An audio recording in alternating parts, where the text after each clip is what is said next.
Assalamualaikum warahmatullahi wabarakatuh. Waalaikumsalam warahmatullahi wabarakatuh. Di sini saya akan menjelaskan makalah saya yang berjudul Pasa-pasa struktural. Yang pertama itu latar belakang. Perubahan pasa pada material merupakan fenomena yang penting dalam ilmu material dan fisika material. Pasa struktural mengacu pada kondisi atau keadaan tertentu dari susunan atom, ion, atau molekul dalam suatu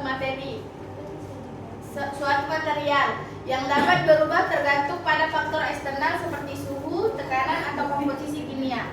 Proses perubahan pasa ini sangat mempengaruhi sifat fisik dan mekanik suatu material seperti kekuatan, kekerasan, konduktivitas, serta ketahanan terhadap korosi dan keausan. Oleh karena itu, pemahaman tentang pasa struktural menjadi sangat krusial dalam pengembangan dan aplikasi berbagai jenis material. Pengertian dan konsep dasar pada struktural pada material. Pasa struktural dalam konteks material mengacu pada keadaan atau bentuk tertentu dari susunan atom atau molekul dalam suatu material. Pada dasarnya, pasa struktural mencakup cara atom-atom dalam material tersusun dan diatur yang mempengaruhi sifat-sifat fisik dan mekanik material tersebut. Pasa-pasa ini dapat berupa pasa kristalin, amorf, atau campuran dari keduanya, dan perubahan pasa dapat terjadi akibat perubahan kondisi eksternal seperti suhu, tekanan, atau komposisi kimia. Jenis-jenis pasa struktural yang dapat terbentuk pada suatu material yaitu pertama ada pasa kristalin. Pada pasa ini atom atau molekul dalam material tersusun dalam pola yang teratur dalam berulang. Pasa kristalin sering ditemukan pada logam, keramik, dan mineral alami. Kedua, pasa amorf. Pasa amorf tidak memiliki susunan atom yang teratur dan berulang. Atom-atom dalam material amorf didistribusi secara acak sehingga tidak ada pola simetris yang teratur. Yang ketiga ada pasa polimorfik. Beberapa material dapat memiliki lebih dari satu pasa kristalin yang berbeda tergantung pada suhu dan tekanan yang diterapkan. Pasa-pasa ini disebut polimorfik.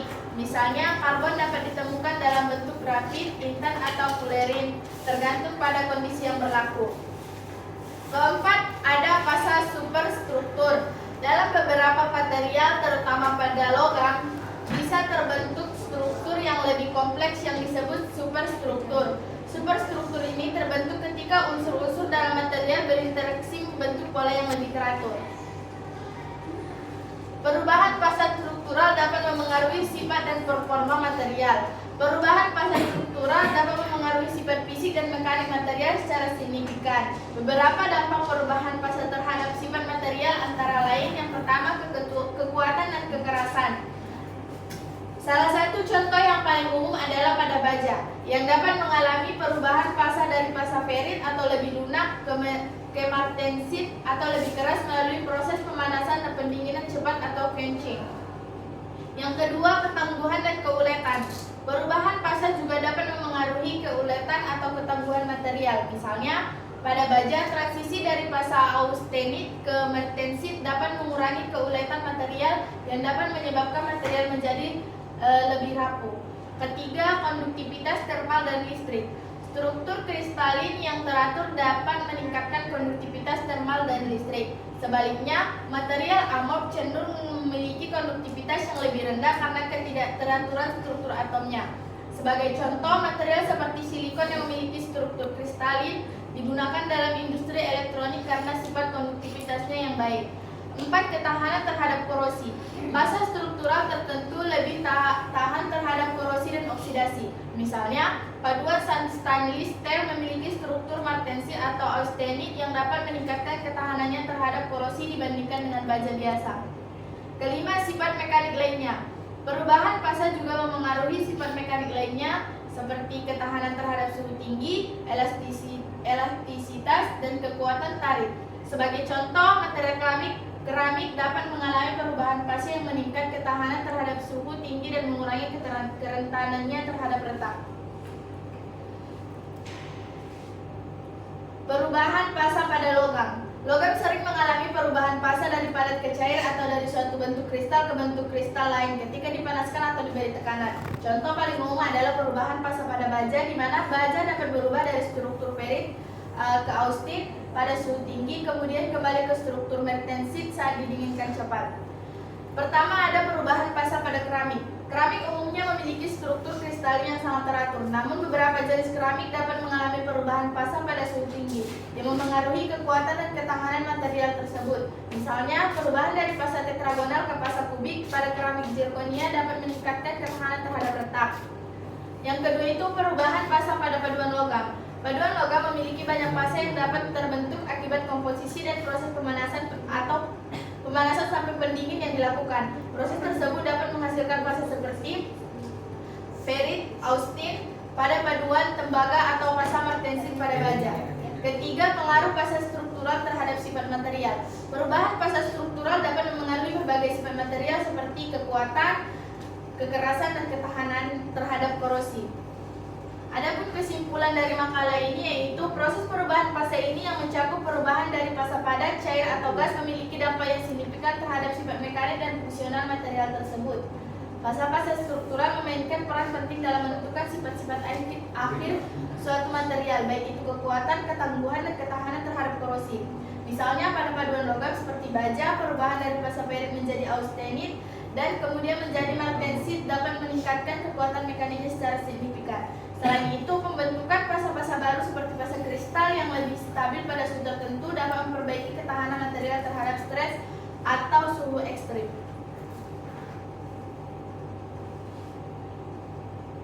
Jika ada pertanyaan boleh ditanyakan. Saya dari kelompok 1 yang bertanya. Sudah?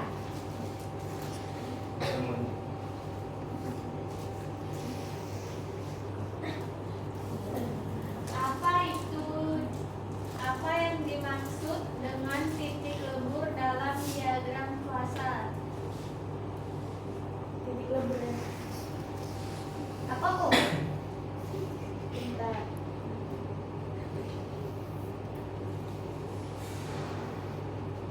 Saya dari kelompok 6 ingin bertanya, apa saja jenis fasa dalam material kristalin?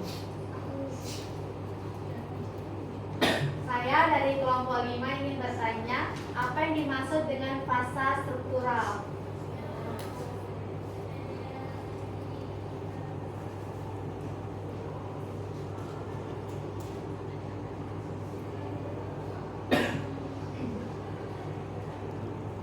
Saya dari kelompok 7 ingin bertanya apa yang dimaksud dengan diagram fasa.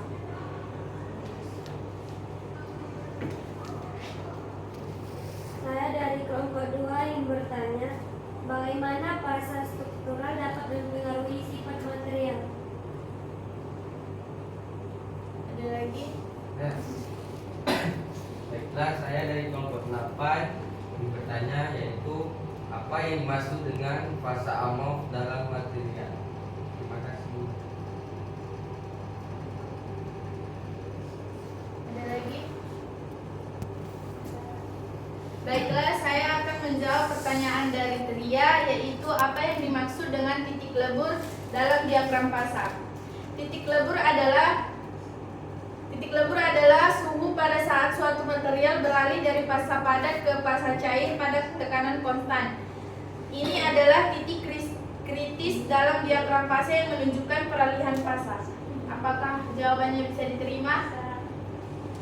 Baiklah, saya akan menjawab pertanyaan dari Aina, yaitu apa saja jenis fasa dalam material kristalin. Dalam material kristalin ada beberapa jenis fasa yang umum seperti fasa alfa, fasa beta, fasa gamma, dan lain-lain. Setiap fasa memiliki susunan atom yang berbeda dan terjadi pada kondisi suhu dan tekanan tertentu. Apakah jawabannya bisa diterima? Bisa. Saya akan menjawab pertanyaan dari Lia, yaitu apa yang dimaksud dengan fasa struktural. Fasa struktural adalah bentuk atau keadaan materi dalam suatu sistem yang memiliki sifat-sifat tertentu seperti susunan atom, kristalisasi, dan keteraturan jangka panjang. Dalam konteks material seperti logam atau paduan, fasa struktural merujuk pada susunan mikro yang menentukan sifat fisik dan mekaniknya. Apakah jawabannya bisa diterima? Bisa. Saya akan menjawab pertanyaan dari Wilda, yaitu apa itu diagram fasa. Diagram fasa adalah representasi grafis yang menggambarkan hubungan antara suhu, tekanan, dan komposisi dalam menentukan fasa-fasa yang ada dalam suatu sistem material.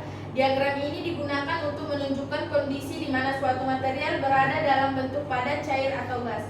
Apakah jawabannya bisa diterima? Saya akan menjawab pertanyaan dari Rina, yaitu bagaimana fasa struktural dapat memengaruhi sifat material. Fasa struktural menentukan banyak sifat material, termasuk kekuatan, kekerasan, kelenturan, konduktivitas termal dan listrik, serta ketahanan terhadap korosi. Misalnya, fasa, perit, dan austenit dalam baja memiliki sifat mekanik yang berbeda yang dipengaruhi oleh suhu dan komposisi kimia. Apakah jawabannya bisa diterima? Pertanyaan dari Gempa yaitu, apa yang dimaksud dengan fasa amorf dalam material? Fasa amorf adalah fasa yang tidak memiliki susunan atom yang teratur atau berulang seperti dalam kristal. Material dalam fasa ini seperti kaca atau plastik tidak membentuk isi kristal yang teratur dan sifat-sifatnya bisa sangat berbeda dibanding dengan material kristalin. Apakah jawabannya bisa diterima? Bisa. Baiklah, jika tidak ada pertanyaan lagi, cukup sekian presentasi saya. Kurang dan lebihnya saya mohon maaf. Assalamualaikum warahmatullahi wabarakatuh. Waalaikumsalam warahmatullahi wabarakatuh.